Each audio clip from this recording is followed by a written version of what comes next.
ৰাম নাৰায়ণ ৰাম। আজিৰ পৰিৱেশত প্ৰাজলে দেখা যায় যে প্ৰাজৰ প্ৰতিটো ঘৰতে মানুহে মানসিক হতাশা, উদ্বেগ আৰু বিষণ্ণতাৰ সৈতে জীৱন অতিবাহিত কৰি আছে। এই সকলোবোৰ কাৰণেই মানুহে নিজৰ সুখ সমাজত প্ৰকাশ কৰিব নোৱাৰে।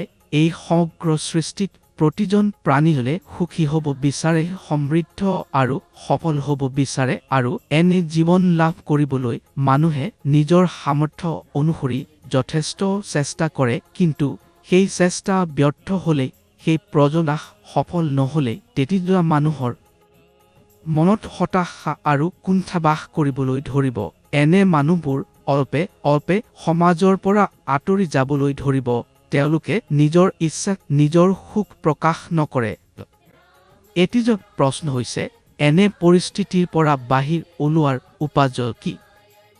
সেই প্ৰশ্নৰ উত্তৰ একেটাই, সাধনাৰ মাধ্যমে মুক্তি আৰু সাধনা কৰিবলৈ আটাইতকৈ উত্তম উপায় হৈছে ৰাম নাৰায়ণ ৰাম নামৰ জপ কৰা। ৰাম নাৰায়ণ ৰাম নামৰ জপ আপুনি কেনেকৈ কৰিব?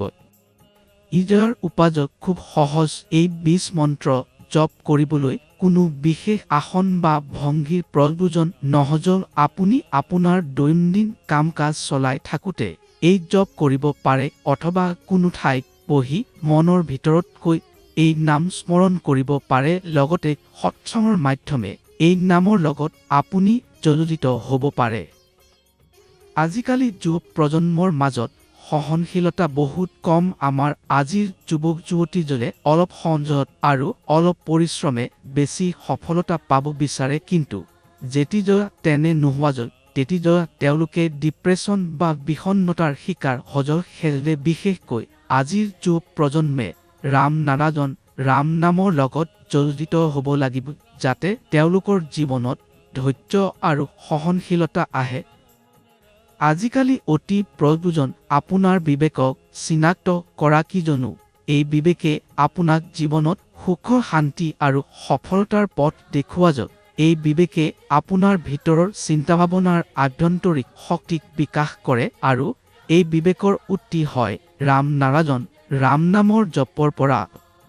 যেতিয়া আমি এই ২০ মন্ত্ৰৰ জপ কৰোঁ, তেতিয়াই আমাৰ ভিতৰত এই আভ্যন্তৰিক বিবেকৰ বিকাশ আৰম্ভ হয়। সেয়ে যদি আমাৰ আজিৰ যুৱ প্ৰজন্ম ৰাম নাৰায়ণ ৰাম নামৰ লগত জড়িত হয়, এই মন্ত্ৰৰ স্মৰণ কৰে, তেন্তে তেওঁলোকৰ ভিতৰতো বিবেকৰ বিকাশ ঘটিব।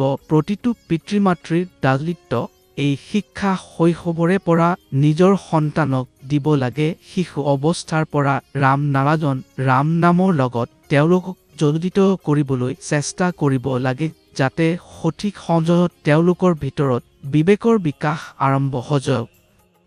ৰাম নাৰায়ণ ৰাম নামৰ আটাইতকৈ আশ্চৰ্যজনক কথা হৈছে, যেতিয়া আপুনি ইয়াৰ জপ আৰম্ভ কৰে, আৰম্ভণিতে মনত ৰাখিব লগা হয় যে আপোনাৰ এই জপটো কৰাটো আৱশ্যক। কিন্তু অলপ সময়ৰ পাছতে এই নামটো আপোনাৰ নিশ্বাসৰ সৈতে জড়িত হৈ পৰে।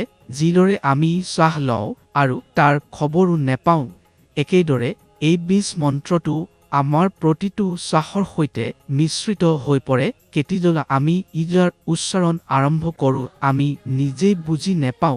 এই মন্ত্ৰটো অদৃশ্যভাৱে আমাৰ ভিতৰত স্মৰণ হৈ থাকে।